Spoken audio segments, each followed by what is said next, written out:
الحمد للہ وحدہ لا شریک لہ والصلاۃ والسلام علی من لا نبی بعدہ۔ گزشتہ کل صفات باری تعالیٰ پر بات ہو رہی تھی اور میں نے مسئلہ عرض کیا تھا استواء علی العرش کا، جس کو آج کی زبان میں کہتے ہیں این اللہ۔ جب کہا جائے تو اس کا جواب کیا دینا چاہیے، اس پر میں نے کہا تھا کہ عقیدہ سمجھے۔ کچھ باتیں ہو گئی تھی اور کچھ باتیں رہ گئی تھی۔ ہماری خواہش ہوتی ہے کہ وقت کی بہت پابندی کریں، وقت سے اوپر آپ کا سبق نہ لے کر جائیں، جتنا وقت ہو سکتا ہے، جتنی گنجائش نکلتی ہے اتنا سبق پڑھیں۔ ہمارا موقف یہ ہے، اللہ تعالیٰ موجود بلا جسم بلا مکان اور بلا جہت ہے، یہ ہمارا موقف ہے۔ یہ بات عام بندہ چونکہ نہیں سمجھ پاتا، اس لیے ان کو سمجھانے کے لیے عنوان اختیار کرتے ہیں اللہ ہر جگہ موجود ہے۔ ہمارے دلائل قرآنی آیات بھی ہیں، ہمارے دلائل احادیث پیغمبر صلی اللہ علیہ وسلم بھی ہیں، اور ہمارے دلائل عقلی بھی ہیں۔ عقلی دلائل میں ایک دو پیش کرتا ہوں، پھر ہمارا جو مخالف اس موقف کو نہیں مانتا ان کے دلائل پیش کریں گے اور دلائل کا جائزہ لیں گے۔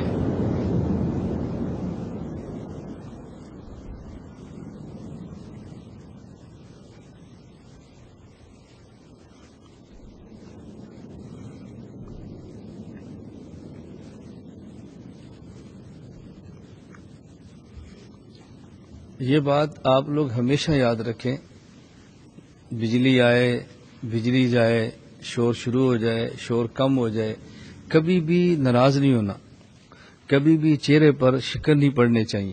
یہ میں آپ کو اب کی بات نہیں کر رہا، ابھی تو آپ خوش ہوتے ہیں بے شکر ہے بجلی کی سبق بند ہوا، ابھی نہیں، جب آپ نے استاد جی بننا ہے اس وقت کی باتیں بتا رہا ہوں۔ ابھی سے ذہن بنائے، ابھی سے ان معاملات پر کبھی پریشان نہ ہو۔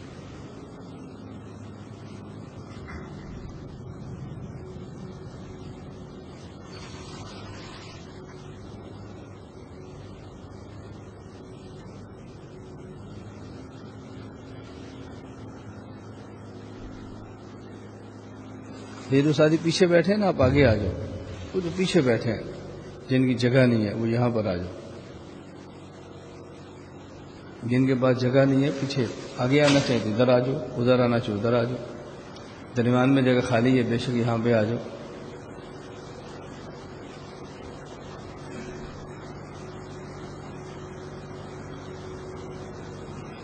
تو ہمارا موقف اصل یہ ہے، اللہ موجود بلا جسم و مکان و جہت۔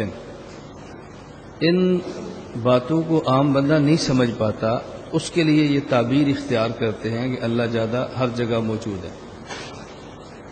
اس پر دلائل قرآنی آیات بھی ہیں، اس پر دلائل احادیث پیغمبر صلی اللہ علیہ وسلم بھی ہیں، اور اس پر ہمارے اکابر ہمارے اسلاف کے اقوال بھی موجود ہیں جو آپ کی خدمت میں پیش کیے ہیں۔ میں نے کل آپ کو یہ بات اچھی طرح سمجھائی تھی کہ جب ہمارا موقف قرب ذاتی کا ہے، ہمارا موقف میت ذاتیہ کا ہے، ہمارا موقف اللہ کی ذات ہر جگہ پہ ہونے کا ہے، اگر اس کے خلاف اپنے اکابر میں سے کسی کی عبارت آ جائے، وہ تو کہتے ہیں میت وصفیہ ہے، وہ تو کہتے ہیں اللہ کے علم اور قدرت ہر جگہ پر ہے، تم کہتے ہو اللہ کی ذات ہر جگہ پر ہے، تو تمہاری یہ بات تمہارے اکابر کے خلاف ہے۔ یہ میں نے آپ کو سمجھائی تھی اپنے اکابر کی عبارات کو پیش کر کے کہ علم اور قدرت اللہ کی صفتیں ہیں، اور اللہ کی صفتیں اللہ کی ذات سے جدا نہیں ہیں۔ علم اور قدرت جہاں مانیں گے وہاں اللہ کی ذات کو ماننا پڑے گا، ان میں علاقہ تلازم کا ہے، ایسا نہیں ہو سکتا جہاں علم ہو وہاں اللہ کی ذات نہ ہو۔ تو بعض حضرات یہ جو موقف اختیار کرتے ہیں کہ اللہ ہر جگہ علماً قدرتاً اور وصفاً ہے، اس کا مطلب کیا ہوتا ہے؟ ہر بندہ اللہ تعالیٰ کی ذات ہر جگہ ہونے کو سمجھ نہیں پاتا، تو ایسا موقف اختیار کرتے ہیں کہ جس کو عام بندہ بھی سمجھ جائے، جس پر تھانوی رحمہ اللہ کی عبارت میں نے پیش کی تھی، فَمَن لَّمْ يَقْدِرْ عَلَىٰ اعْتِقَادِهَا بِلَا كَيْفِيَّةٍ فَالْأَسْلَمُ أَن يَقُولَ، میں نے پیش کی تھی نا بات۔ اس کے لیے احتیاط یہ ہے کہ یہ کہہ دے کہ اللہ تعالیٰ کا وصف اور علم ہر جگہ پر موجود ہے، اصل موقف یہ نہیں ہے۔ پھر جو ہمارے اکابر علماً قدرتاً وصفاً ہر جگہ قرب میت کے قائل ہوتے ہیں، وہ میت ذاتیہ کی نفی نہیں کرتے، قرب ذاتی کی نفی نہیں کرتے، ذاتاً ہر جگہ موجود ہونے کی نفی نہیں کرتے۔ یہ باتیں ذہن میں رکھو گے تو آپ کو کبھی بھی الجھن اور ٹینشن نہیں ہوگی، آگی نا بات ذہن میں۔ اسی طرح میں نے آپ سے کہا تھا حضرت امام اعظم ابو حنیفہ رحمۃ اللہ علیہ کا میں نے ارشاد نقل کیا جو الفقہ الاکبر میں ہے، فما ذکر اللہ تعالیٰ فی القرآن من ذکر الوجہ والید والعین فول صفات ولا يقال ان یدہ قدرتہ و نعمتہ، یہ مت کہو لأن فی ابطال صفہ وہو قول اہل القدر والاعتزال، کہ ید کا معنی قدرت کرنا معتزلہ کا مذہب ہے، اور ہمارے کابر ید کا معنی قدرت کرتے ہیں۔ اب کو بندہ اعتراض کرے گا کہ تمہارا امام ابو حنیفہ کے تمہارے امام کا موقف اور ہے، تمہارے بزرگوں کا موقف اور ہے، تمہارے بزرگ امام حنیفہ کی تقلید نہیں کرتے۔ میں نے وضاحت کی تھی کہ قدریہ اور معتزلہ کا یہ موقف کہ ید کا معنی قدرت ہے، یہ درجہ جزم اور یقین میں ہے، اور ہمارے متاخرین کا یہ الفاظ اور یہ موقف درجہ ظن میں ہے، اور درجہ ظن میں بھی کیوں ہے؟ امت کو اور عوام الناس کو فتنہ مجسمہ سے بچانے کے لیے۔ اب دیکھو الجھن نہیں ہوگی۔ اسی طرح میں نے ایک بات واضح کی تھی کہ ید کا معنی ہاتھ کرنا اور پھر کہنا اللہ کے لیے ہاتھ ہے جیسے اللہ کی شان کے لائق ہے، یہ موقف غیر مقلدین کا ہے۔ ہمارے حضرات جو کہتے ہیں ید اللہ فوق ایدیہم، اللہ کا ہاتھ ان کے ہاتھوں کے اوپر ہے، اور ہاتھ کیسا ہے؟ کما یلیق بشانہ، وہ بسا اوقات درسگاہ میں بیان کرنے میں ترتیب ٹھیک نہیں رہتی یا سمجھنے میں صحیح ترتیب نہیں بنتی، تو ہم تھوڑا سا ہٹ جاتے ہیں۔ ہمارا موقف کیا ہے کہ ید کا معنی ید ہے، ید کا معنی، لیکن ید کما یلیق بشانہ، جب آپ ید کا معنی ہاتھ کرو گے اور پھر کما یلیق بشانہ کہو گے تو یہ موقف غیر مقلدین کا ہو جائے گا، اور ید کا ترجمہ ہاتھ نہ کریں، ید کا ترجمہ ید ہو کما یلیق بشانہ ہی، اب یہ موقف ہمارا ہوگا، غیر مقلدین کا نہیں ہوگا۔ عام آدمی سمجھتا ہے ید کا معنی ہاتھ کریں، ید کا معنی یاد کریں، بات تو ایک ہی ہے نا، بات ایک نہیں ہے۔ جب آپ نے ید کا معنی ہاتھ کیا تو آپ نے اس صفت کا حقیقی معنی بیان کر دیا ہے، اور جب آپ نے ید کو ید ہی کہا تو آپ نے التفویض والا متقدمین کا موقف اختیار کر کے اس کے معنی کو اللہ کے سپرد کر دیا ہے۔ دونوں میں فرق ہے، اس لیے جب محدثین یہ فرمائے نا کہ محدثین کا موقف ہے امروہا کما جاءت بلا کیف، ہمارے بہت سے حضرات اس پر پھر گرفت کرتے ہیں ہماری، کہ دیکھو محدثین تو کہتے ہیں اللہ کی صفات جیسے ہیں ویسی بیان کرو، اس میں تعویل نہیں ہونی چاہیے، تم تعویل کیوں کرتے ہو؟ ہم نے کہا بھی تعویل کرتے ہیں ہم نہیں، متاخرین، اور کرتے ہیں درجہ ظن میں امت کو فتنے سے بچانے کے لیے، اس لیے جو امروہا کما جات کہتے ہیں وہ بھی ٹھیک ہے، اور جو درجہ ظن میں تعویل کرتے ہیں امت کو فتنہ مجسمہ سے بچانے کے لیے وہ بھی ٹھیک ہے۔ بات سمجھ آ گئی؟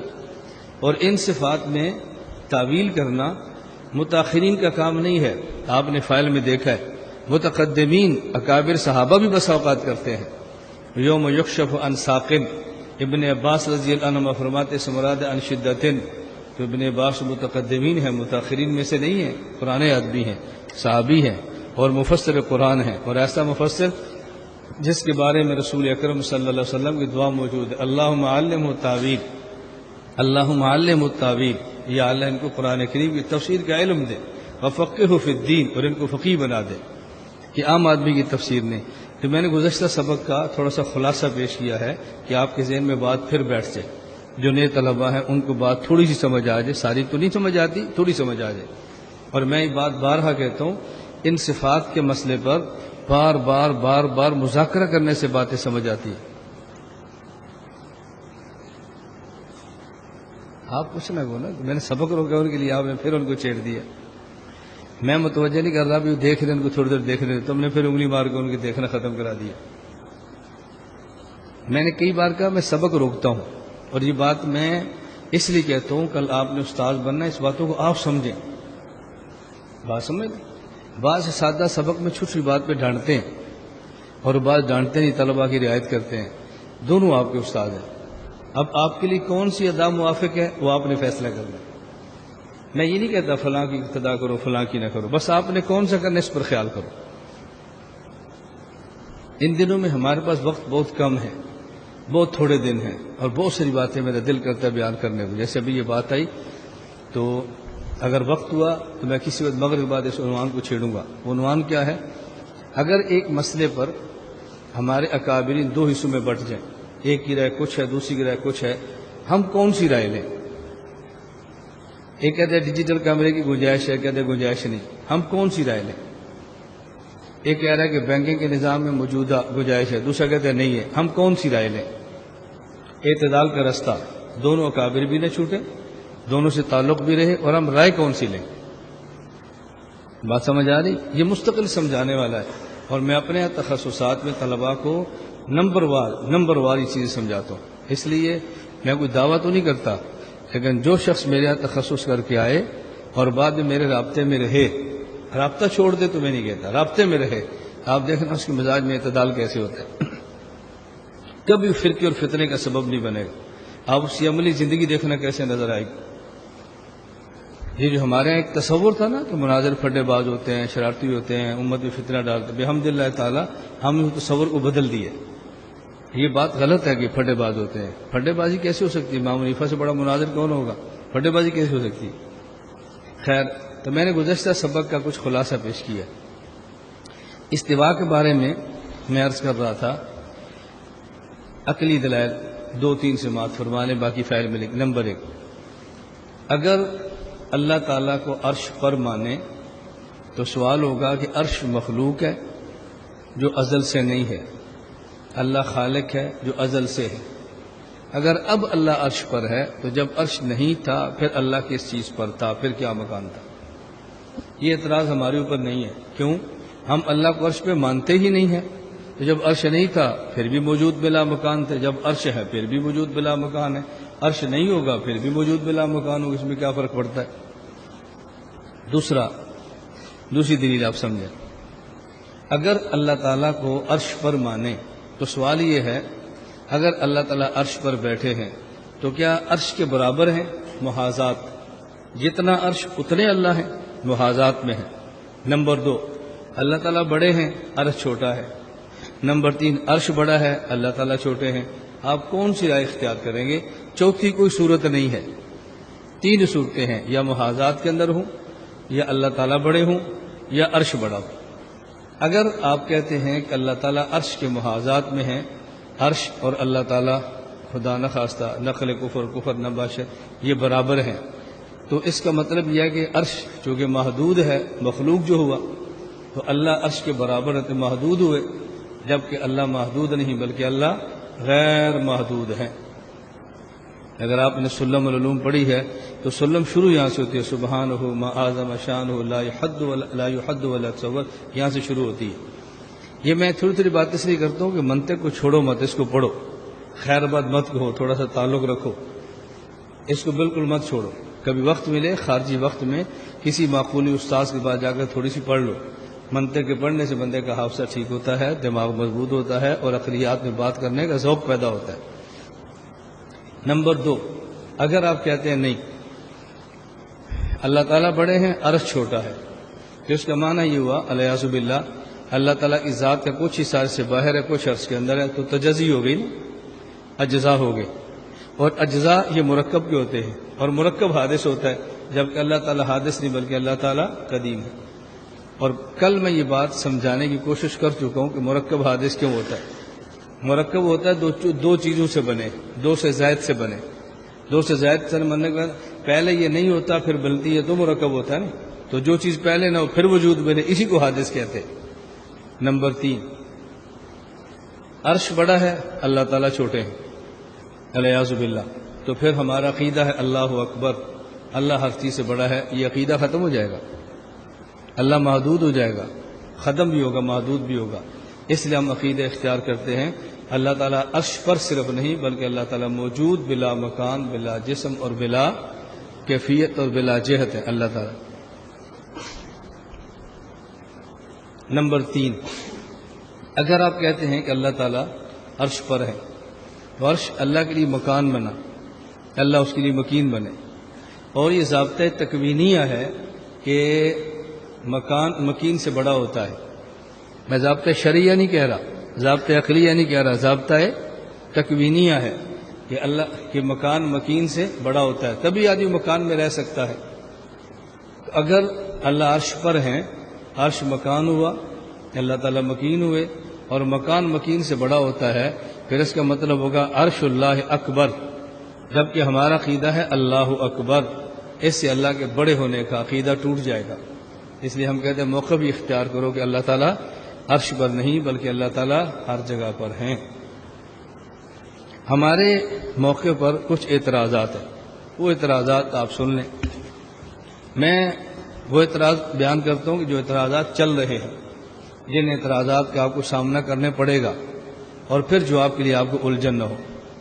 سب سے معروف، سب سے بڑا اور غیر مقلدین کی طرف سب سے اہم اعتراض یہ ہے، اگر اللہ تعالیٰ ہر جگہ پر ہیں تو کیا اللہ تعالیٰ بیت الخلاء میں بھی ہیں؟ الیاذ باللہ۔ اور یہ وہ اعتراضات جو ہیں جو میں نے اپنے کانوں سے سنے ہیں، اپنی آنکھوں سے پڑھے ہیں۔ اگر اللہ تعالیٰ عرش پر ہے تو کیا سینما میں بھی ہیں؟ اور بیان کے دوران، اللہ معاف فرمائے، بیان کے دوران ایک خطیب کہہ رہا ہے اللہ پاک ہر جگہ پر ہے، یار دیکھنا کہ میری کرسی کے نیچے تو نہیں ہے۔ الیاذ باللہ، الیاذ باللہ، اللہ ہم سب کی حفاظت فرمائے۔ یہ ایسی بحثیں ہیں کہ جس کو بیان کرتے وقت بھی انسان کے پسینے چھوٹتے ہیں۔ ہماری مجبوری ہے، اس کو بیان کی بغیر کوئی چارہ نہیں ہے۔ کلیجہ منہ کو آتا ہے، انسان ہمت نہیں کرتا خدا کی ذات کے بارے میں ایسی بحثیں کرے، لیکن نہ سمجھائیں تو پھر عوام کا عقیدہ بچے گا کیسے؟ نہیں سمجھائیں گے تو امت کو بچائیں گے کیسے؟ میرے درد کو سمجھیں، میں کیسے آپ کو سمجھاؤں؟ ہم الزام بھی سنتے ہیں، گالیاں بھی سنتے ہیں، اپنے خلاف بہتان بھی سنتے ہیں اور پھر بھی لگے ہوئے۔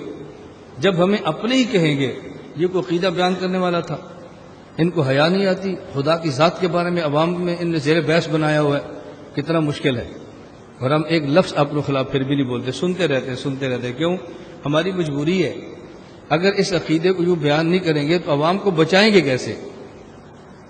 بند کمرے میں بیٹھ جانے سے عوام نہیں بچتی، عوام کے در در پہ جا کر بچانا یہ ترتیب نبوت ہے، یہ ترتیب نبوت ہے۔ میں کیسے سمجھاؤں آپ؟ مجھے آپ 1.25 لاکھ انبیاء علیہ السلام میں سے کسی ایک نبی کا نام لے کر بتائیں جو عوام کے دروازے پر نہ گیا ہو، جو عوام کے پاس چل کر نہ گیا ہو۔ یہ ترتیب نبوت ہے۔ بہت ساری باتیں میں نے کل بھی کہا تھا، میں نہیں کہہ پاتا کہ آپ کا ہاضمہ بہت کمزور ہے، آپ نے قے کر دینی اور اس کی بو پورے کراچی میں پھیلنی، آپ سنبھال نہیں پاؤ گے اس کو۔ میرے ساتھ ہوتا ہے ایسے، بس اوقات میں چھوٹی سی بات کروں تو مجھے یہاں سے خطوط جاتے ہیں، کہیں گے تو میں کل آپ کو یہاں کا کچھ خط میں ساتھ لایا ہوں، میں آپ کو پڑھ کے سناؤں گا۔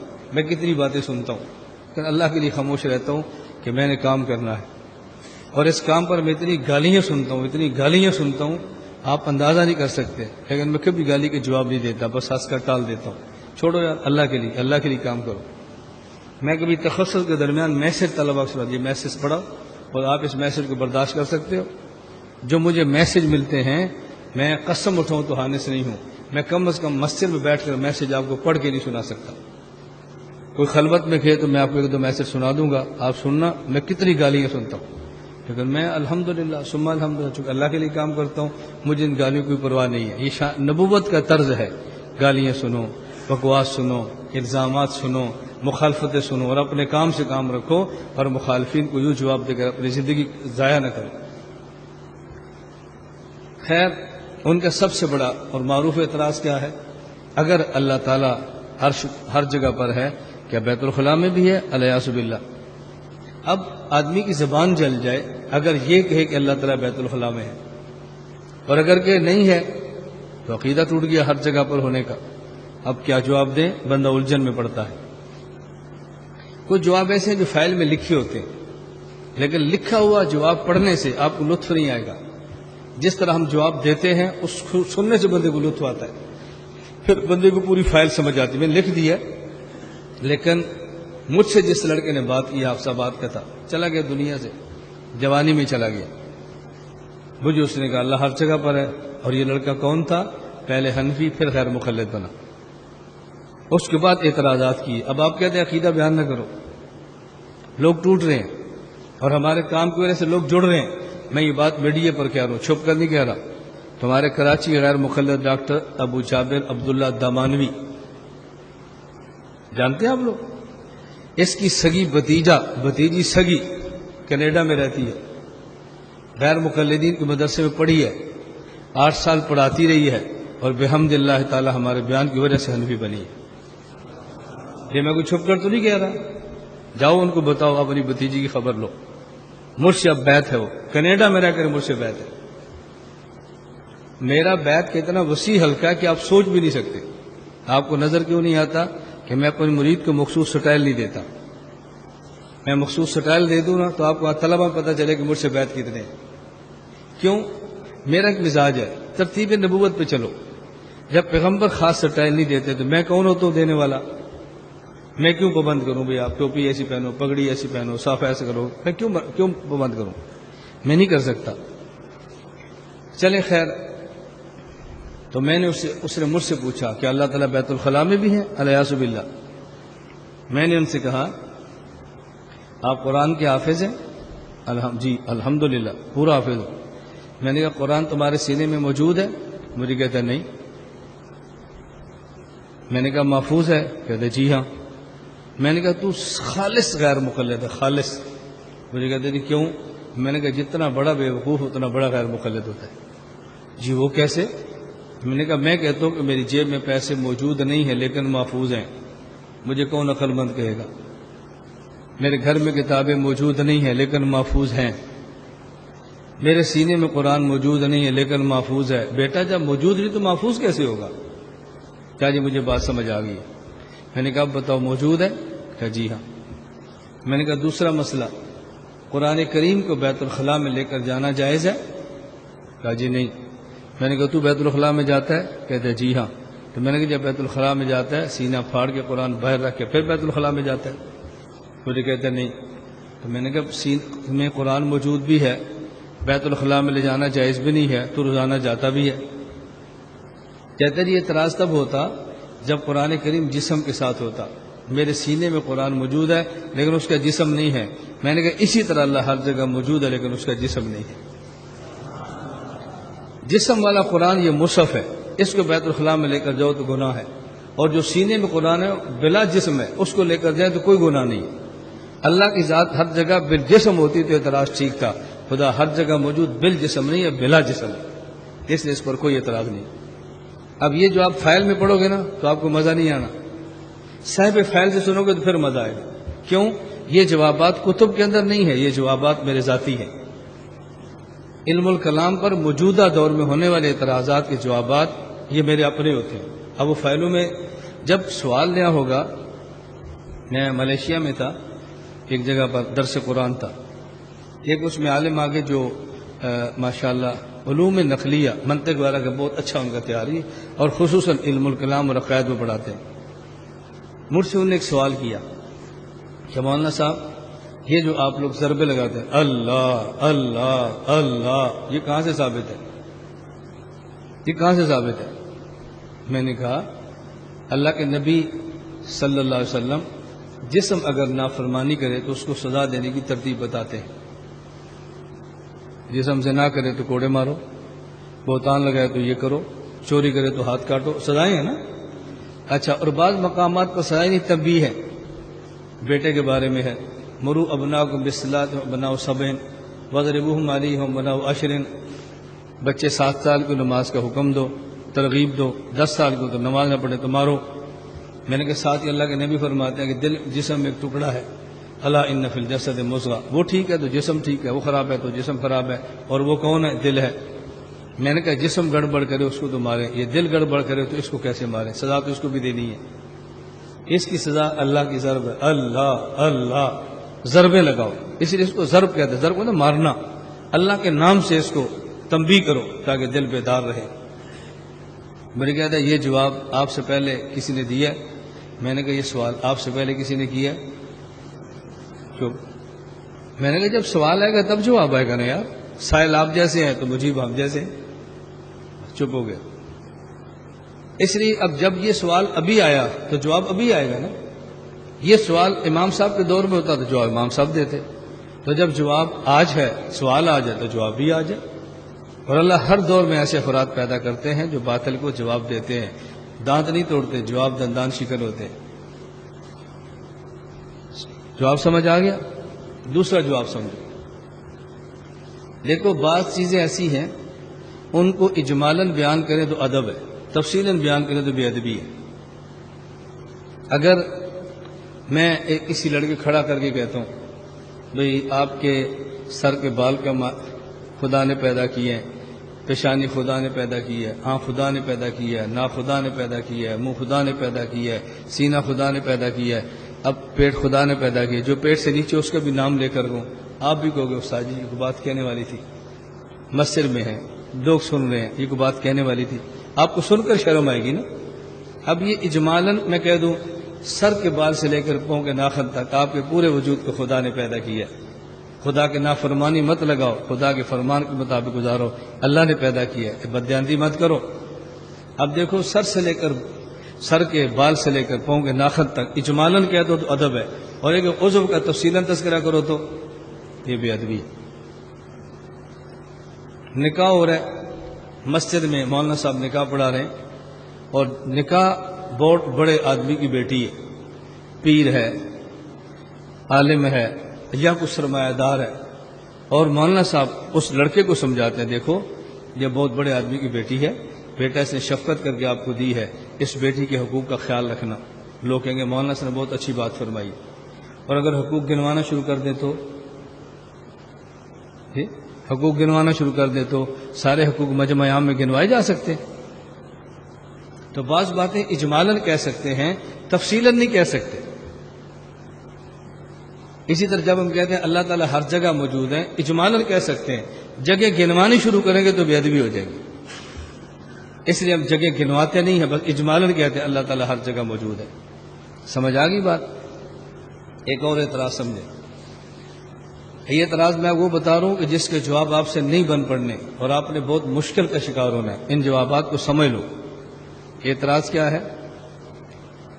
یہ لوگ کہتے ہیں کہ جس امام کے تم مقلد ہو، امام اعظم ابو حنیفہ نعمان بن ثابت رحمہ اللہ تعالی، تمہارے امام نے لکھا ہے اللہ تعالیٰ مستوی علی العرش ہیں، اور جو اللہ کے مستوی علی العرش ہونے کا انکار کرے وہ کافر ہے، تو تم اپنے امام کے فتوے کی روشنی میں کافر ہو.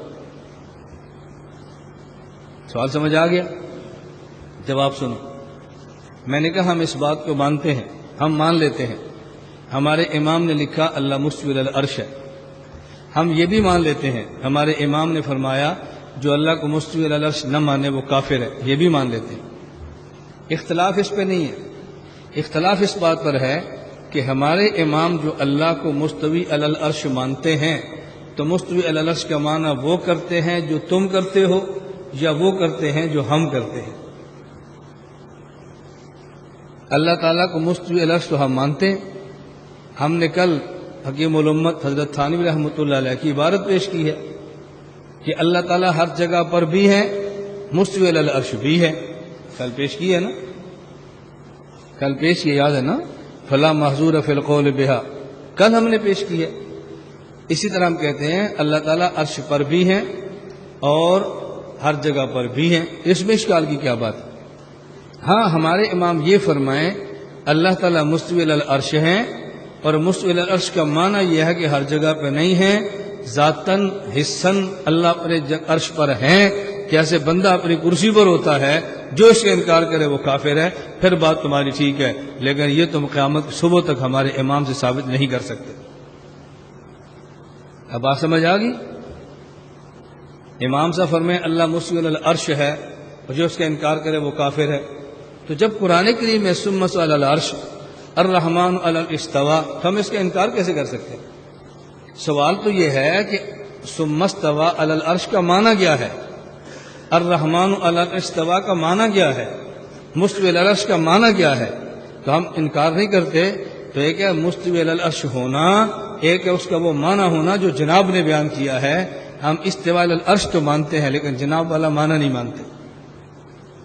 جو آپ سمجھ آ گیا آپ کو؟ اس پر میں بہت ساری باتیں سمجھایا کرتا ہوں.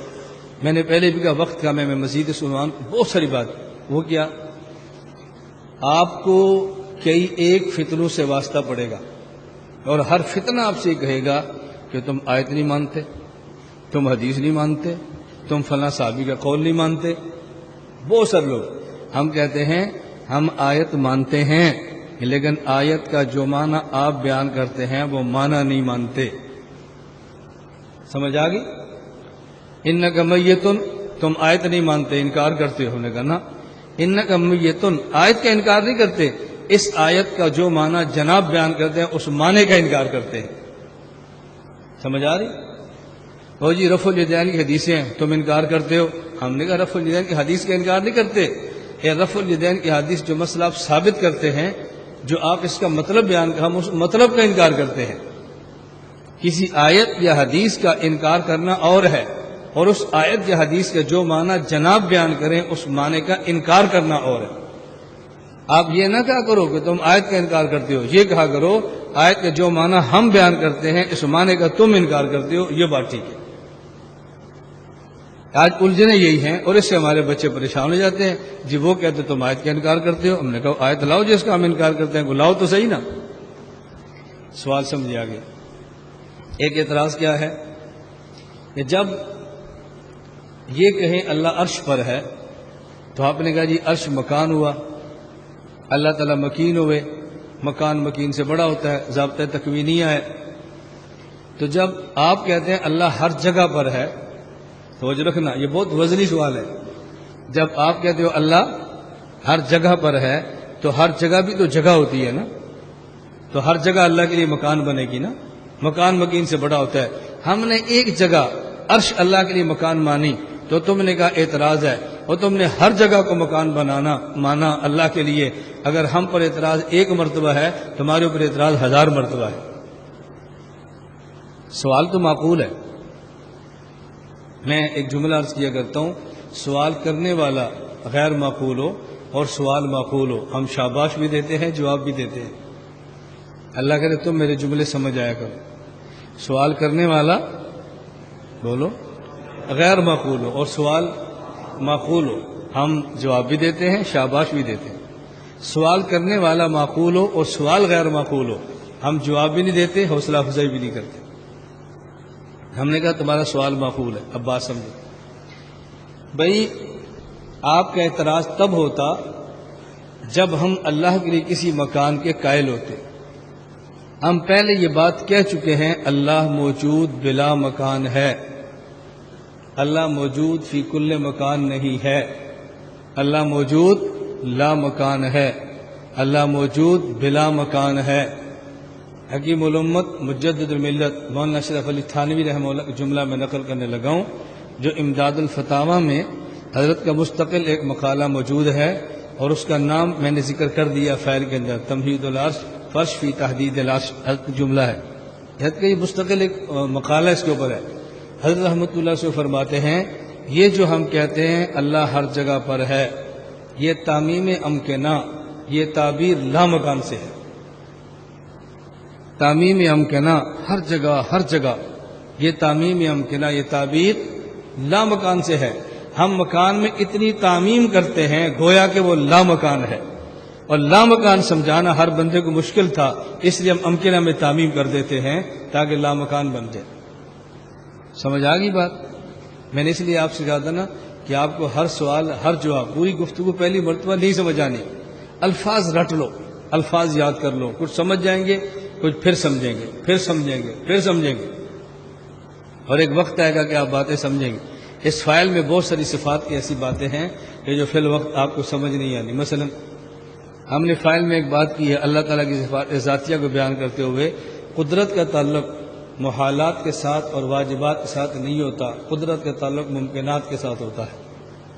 یہ جملہ آپ سن لو اور یاد کر لو، پھر یہ دورہ کرو، پھر دورہ کرو، پھر دورہ کرو، پھر دورہ تحقیق المسائل کرو.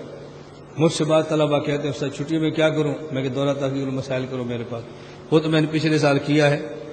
میں نے کہا تمہارے مدرسے میں کوئی لڑکا تبلیغ جماعت سے تعلق والا ہوگا؟ کہا جی ہے. میں نے کہا جب اس سال کے چلا، وہ کبھی کہتا ہے میں نے پچھلے سال تو لگایا تھا، کبھی کہتا ہے ہر سال لگانا. اور آپ نے کیسے کہ پچھلے سال تو کیا تھا؟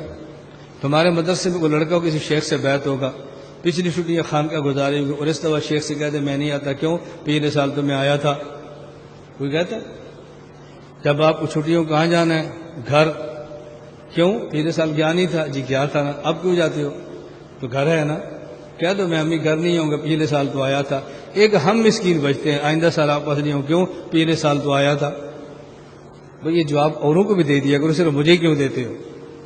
میں اس لیے طلبہ سے کہتا ہوں، یہ میری باتیں ممکن ہے آپ کو بہت عجیب لگتے ہیں، میں آپ سے عرض کرتا ہوں، اگر آپ عقائد میں مہارت حاصل کرنا چاہتے ہیں، اگر اولا میں تو دورہ حدیث تک ہر سال مجھے 12 دن چھٹیوں کے دیں، پھر دورے کے بعد 1 سال دیں، پھر اپنے علاقے میں کام کریں، آپ علم الکلام کی سلطنت کے بے تاج بادشاہ نہ ہوئے تو پھر مجھے کہنا، لیکن جلد بازی نہ کرو۔ ایک دورے سے کیا ہوتا ہے؟ ایک دورے سے پر تو تعبیرات ہی سمجھ نہیں آتی، ایک دورے پر تو مسئلہ ہی سمجھ نہیں آتا، الجھنیں پڑتی ہیں۔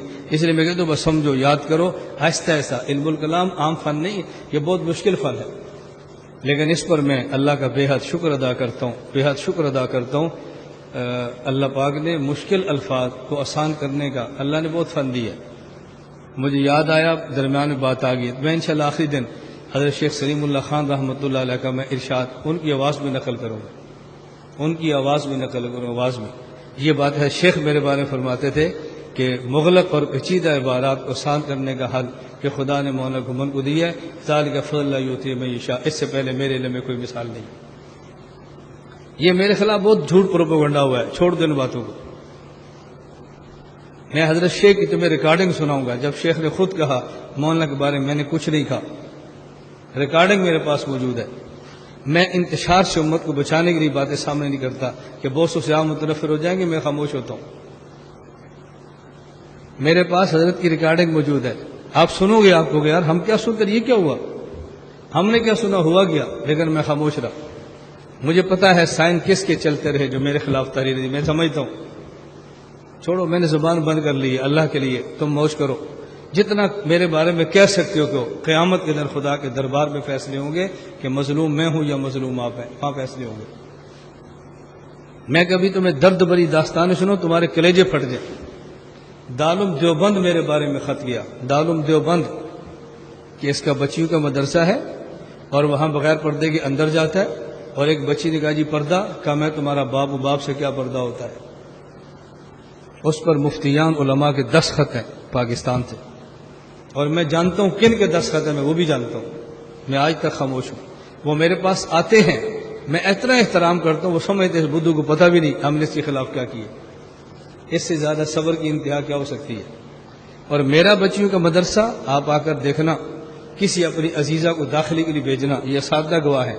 میرا مدرسہ ایسا ہے جہاں پر بشمول میرے کسی مرد کا کوئی سبق نہیں ہے۔ میرا مدرسہ ایسا ہے کہ میرا براہ راست معلمات سے رابطہ نہیں ہے، ان کے میرے درمیان میری 2 بیویاں ایک مدرسے کے اندر ہوتی ہیں۔ مہینے میں 1 دن پہلے اتوار کو بیان کرتا ہوں، وہ بھی مرکز مردوں کے پاس بیٹھ کے کرتا ہوں، اور وہاں تاب کے ذریعے آواز آتی ہے۔ میں نے اتنا اہتمام پردے کا رکھا ہے، اور میرے خلاف خط لکھ کے گیا شیخ سلیم اللہ صاحب کو بھی، اور دارالعلوم دیوبند گیا ہے، اور جن نے لکھا میں ان کو بھی جانتا ہوں۔ میں نے آج تک زبان نہیں ہلائی اور آئندہ بھی نہیں ہلاؤں گا، اس پر خدا کی مدد اترتی ہے۔ مجھے ایک بار ہمارے اساتذہ ہیں، یہ بیچارے پریشان ہو جاتے ہیں، کبھی رو پڑتے ہیں۔ ایک دن اساتذہ نے کہا استاد جی آپ دفاع میں کیوں نہیں بولتے؟ میں نے کہا میرے پاس دلیل فضائل اعمال ہے، معروف سی کتاب ہے۔ حضرت ابو بکر صدیق اور ایک صحابی حضور کی مجلس میں ہیں، واقعہ ذہن میں آ گیا۔ صدیق اکبر خاموش ہیں، صحابی بول رہے ہیں۔ صدیق اکبر نے بول کے جواب دیا، رسول اللہ صلی اللہ علیہ وسلم کے چہرے پر ناگواری آ گئی۔ مجھے حضور ناراض ہو گئے، اور میں صدیق تو خاموش تھا، فرشتے دفاع کر رہے تھے، تو نے بولنے شروع کیا، فرشتے چلے گئے۔ میں نے کہا میں دفاع کروں، اس سے بہتر ہے ملائکہ دفاع کریں، اس سے بہتر ہے فرشتے دفاع کریں، میں خاموش ہوں۔ اب اس خاموشی پر کام کتنا پھیلا ہے آپ تصور نہیں کر سکتے۔ میں ابھی کارگزاریاں نہیں سنا سکتا۔ مجھے ایک مولوی مولانا شوکت نے ہندوستان سے میسج کیا، میرے پاس محفوظ ہے، پہلے نہیں لکھتے تب ہم نے کارگزاری لکھنا شروع کر دیا۔ ایک نے میسج کیا، اس نے کہا مولانا میں جماعت میں تھا، سال میں چل رہا تھا، مجھے آپ کا ایک بیان ملا، پھر بیان مجھے بھیجا، کیا میں نے واپس اپنے گھروں میں بیان سنایا، میرے خاندان کے 39 افراد اہل حدیث سلفی آپ کے ایک بیان سے ہوئے۔ یہ چھوٹی باتیں نہیں ہیں۔ میں سب سے پہلے پشاور سفید ڈیری گیا، یہ ویڈیو پر باتیں ہیں، چھپی چھپائی نہیں ہے کہ میں جھوٹ بول رہا ہوں۔ سپین ڈیری، سفید ڈیری، یہ اس وقت کی بات ہے، آج سے غالباً کم از کم یہ 13 سال پہلے کی بات ہے۔ مجھے مشکات کے طلبہ لے کر گئے، میں نے بیان کیا، رات اسی مسجد میں سویا جہاں رات کو مچھر کاٹتے تھے۔ میرے بیان کے بعد ایک بڑے دارالعلوم کے لوگ پشاور کے مجھے لینے کے لیے آئے، رات ہمارے پاس قیام کا جگہ ٹھیک نہیں، میں نے کہا جو بچے لائے میں رات انہی کے پاس ٹھہروں گا۔ یہ پشاور سے سرگودا مجھے دعوت دینے کے لیے گئے ہیں، اب میں مچھروں کی وجہ سے ان بچوں کو چھوڑ دوں، میرے بس میں نہیں ہے، میں رات یہیں گزاروں گا۔ اس ایک علاقے میں یہاں کئی بیٹھے ہو گئے میری باتیں نقل کر کے آگے میسج کرنے والے، کرو میسج۔ اس ایک علاقے میں 10 یا 11 مساجد جو ساری اشاعت و توحید کی تھی، آج 10 میرے پاس ہے، ایک رہ گئی ہے۔ کتنی بولو؟ 10 آ گئی ہے، ایک رہ گئی ہے، کر دو میسج۔ جھوٹ ہے تو نقل توڑو اس جھوٹ کو۔ یہ میری خاموشی ہے، یہ میرا درد ہے جو میں سینے لے کر چلتا ہوں۔ آپ جاؤ پبی نوشہرہ میں، میرے شاگرد ہیں، دونوں بھائی ہیں، امین اور سعید، دونوں بھائی ہیں۔ اب صلاحیت اتنی کمزور تھی، تخصص کیا تو میں سوچتا تھا یار مشورہ کیا، یہ مولانا کے صاحب موجود ہے، مشورہ کیا، میں نے کہا یار غریب لڑکے ہیں، صلاحیت بھی تھوڑی ہے، ان دونوں بھائیوں کو گارڈ کیوں نہ رکھ لیں مدرسے کا، ایک دن کو ڈیوٹی دے، ایک رات کو ڈیوٹی دے، چلو ان کا گزارا بھی چلے گا، مرکز سے منسلک بھی رہیں گے۔ اور ان کی محنت، میں جب ان کے علاقے میں گیا میں نے کہا کیا کرتے ہو؟ کہ استاد جی ایک مسجد غیر مقلدین سے لی ہے اور ایک مسجد پنج پیریوں سے لی ہے، ایک میں خطیب یہ ہے، ایک کے اندر خطیب میں ہوں، اور تیسرا مدرسہ جس کا آپ سنگ بنیاد آپ نے رکھنا ہے۔ میں تو نام لے کر جگہ بتا رہا ہوں، یہ تو میں ہلکی سی کارگزاری سنا رہا ہوں، میں کارگزاری سنوں آپ کو تعجب ہوگا، اتنا کام دنیا میں چلا گیا۔ اس کی وجہ میں وقت ضائع صفائیوں میں نہیں کرتا، میں پورا وقت لگاتا ہوں اپنے کام کے اوپر، بس کام کام کام کام اسی پر لگاؤ۔ اللہ ہمیں بات سمجھنے کی توفیق عطا فرمائے۔ تو اعتراض اور جواب سمجھ آ گیا آپ کو؟ یہ اچھی طرح سمجھیں۔ غیر مقلدین کے اس مسئلے پر دلائل زیادہ مضبوط نہیں ہیں، بنیادی طور پر ان ایک آیت اور ایک حدیث جس پر زیادہ وہ زور دیتے ہیں۔ حدیث مبارک آیت کریمہ ثم استوى علی العرش الرحمن علی العرش استوى، کہتے ہیں ان آیات سے ثابت ہے اللہ مستوی علی العرش ہے۔ ہم کہتے ہیں اگر ان آیات سے اللہ کا مستوی علی العرش ہونا یعنی حقیقتاً عرش پر ہونا مان لیں تو دیگر آیات سے پھر اس آیت کا تعارض آئے گا، وَلِلَّهِ الْمَشْرِقُ وَالْمَغْرِبُ فَأَيْنَمَا تُوَلُّوا فَثَمَّ وَجْهُ اللَّهِ وَإِذَا سَأَلَكَ عِبَادِي عَنِّي فَإِنِّي قَرِيبٌ وَنَحْنُ أَقْرَبُ إِلَيْهِ مِنْ حَبْلِ الْوَرِيدِ مَا يَكُونُ مِنْ نَجْوَىٰ ثَلَاثَةٍ إِلَّا هُوَ رَابِعُهُمْ۔ ان آیات سے تعارض آئے گا، اور قرآن کریم کا فیصلہ ہے لو کان من عند غیر اللہ لوجدوا فی اختلافا کثیرا، آیات میں تعارض نہ ہونا دلیل ہے، یہ قرآن اللہ کی طرف سے ہے، اس کا معنی یہ کریں گے تو آیات سے تعارض ہوگا، اس لیے تعارض سے بچنے کا حل اس کا وہ معنی کرو کہ باقی آیات سے اس کا تعارض نہ ہو، تو یہ معنی کرنا ٹھیک نہیں ہے۔ باقی مراد کیا ہے؟ یہ متشابہات میں سے جس کا معنی اللہ کے علاوہ کوئی نہیں جانتا، کوئی اشکال نہیں۔ نمبر 3، اگر آپ نے امت کو اور مجسمہ کی گمراہی سے بچانے کے لیے معنی کرنا ہی ہے تو پھر معنی کرو الرحمن علی العرش استویٰ، اس کا معنی الرحمن علی العرش، اللہ عرش پر غالب ہے، اللہ کا عرش پہ قبضہ ہے، اللہ عرش پر غالب ہے۔ اور استوا بمعنی غلبہ، استوا بمعنی غلبہ علی، یہ عربوں میں استعمال ہوتا تھا، لغت عرب میں اس کی مثالیں موجود ہیں، ہم نے دی ہیں کتاب الاسماء والصفات میں۔ علامہ بیقی نقل کیا ہے، بشر بن مروان، ایک شاعر نے بشر بن مروان کی مدح کی اور شعر کیا کہا، قد استوى بشر علی العراق، قد استوى بشر علی العراق من غیر سیف و دم محراق، کہ بشر بادشاہ یہ عراق پر مستوی ہوا۔ مستوی ہونے کا معنی یہ نہیں کسی عراق کی بلڈنگ پر چڑھ کے بیٹھ گیا ہے، اس کا معنی عراق پر غالب آ گیا ہے، نہ خون بہا نہ تلوار چلی لیکن غالب ہو گیا۔ ایک دوسرا شاعر کہتا ہے فلما علونا واستوینا علیہم، جب ہم نے چڑھائی کی، واستوینا علیہم ہم ان پر غالب آ گئے، جعلناہم مرعا لنسر وطائر، ہم نے ان کی لاشوں کو پھینک دیا، گدے اور پرندے اس کو نوچ رہے تھے۔ اس کا معنی یہ نہیں تھا کہ ہم لاشوں پر بیٹھ گئے تھے، اس کا معنی ہم ان کے وجود پر غالب آ گئے۔ تو استوا کا معنی غلبہ عرب کے اندر معروف ہے، کوئی نئی تعبیر نہیں ہے یہ۔ تو میں نے 3 جواب بڑے اختصار سے دیے ہیں تاکہ آپ ذہن بنا لو۔ سب سے آسان جواب کیا ہے؟ اگر اس کا معنی عرش پر بیٹھنا کرو گے تو باقی آیات سے تعارض ہوگا، اس کا معنی پھر تم بیان کرو۔ سمجھ آ گئی بات؟ اور احادیث میں سب سے معروف ایک حدیث ہے جس کو یہ پیش کرتے ہیں، وہ حدیث کیا ہے؟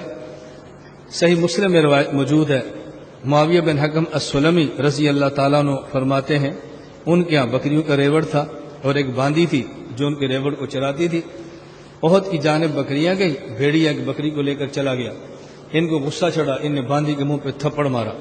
ان کو بعد میں احساس ہوا کہ مجھے ایسا نہیں کرنا چاہیے تھا، رسول اللہ صلی اللہ علیہ وسلم کی خدمت میں آئے اور رسول اکرم صلی اللہ علیہ وسلم سے کہا، یا رسول اللہ میں نے باندی کو تھپڑ مارا۔ فرمایا اتنی بہا، لاؤ اس باندی کو۔ باندی یہی آپ نے فرمایا این اللہ، اللہ کہاں پر ہے؟ نے کہا فی السماء، آسمان میں ہے۔ من انا، میں کون ہوں؟ کہا انت رسول اللہ، اب اللہ کے رسول ہے۔ فرمایا آتقھا فانھا مؤمنۃ، اس باندی کو آزاد کر دو، یہ تو مومن ہے۔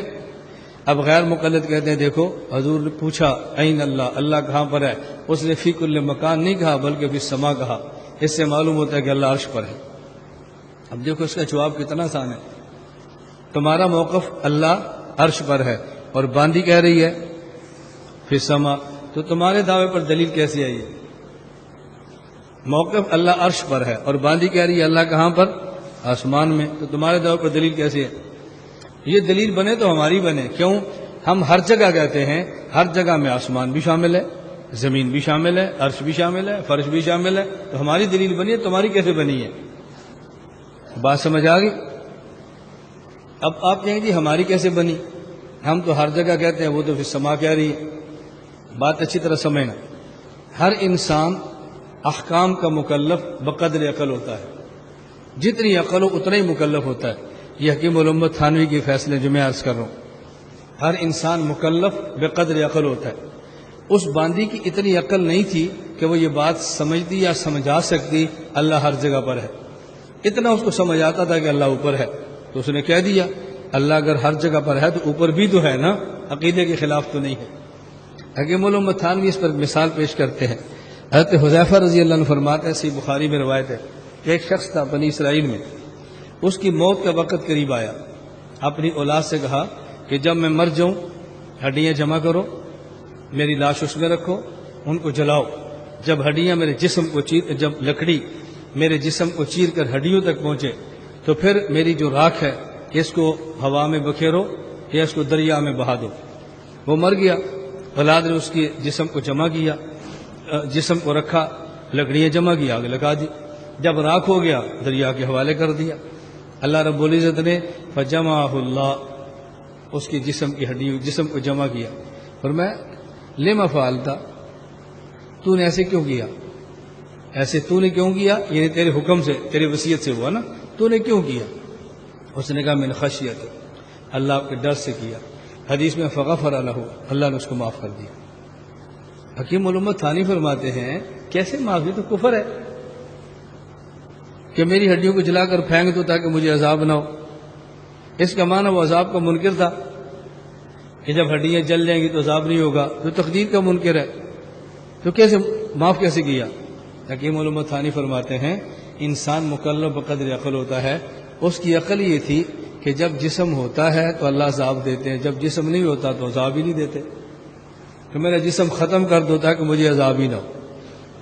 تو جتنی عقل سے اتنا مکلف تھا نا، اس لیے اللہ نے اس کو معاف فرما دیا۔ حکیم الامت تھانوی کے خطبات میں ایک بڑا بہترین ارشاد ہے، تھانوی رحمہ اللہ فرماتے ہیں کہ مولانا صاحب نے بیان کیا اپنے علاقے میں، دیہات میں، اور بیان میں کہا کہ اللہ تعالیٰ ناک سے پاک ہے، اللہ تعالیٰ کان سے پاک ہے، اللہ تعالیٰ آنکھ سے پاک ہے۔ ایک دیہاتی تھا، وہ کھڑا ہوا الیاذ باللہ الیاذ باللہ، حکیم الامت تھانی فرماتے ہیں دیہاتی کھڑا ہوا، وہ کہتا ہے مولوی صاحب یہ اللہ ہے یا تربوز ہے؟ ہنسنا نہیں، کفر ہو جائے گا، ہنسنا نہیں، یہ اللہ ہے یا تربوز ہے؟ ناک ہے نہ کان ہے، یہ ناک ہے، کیسی بات کرتے ہو؟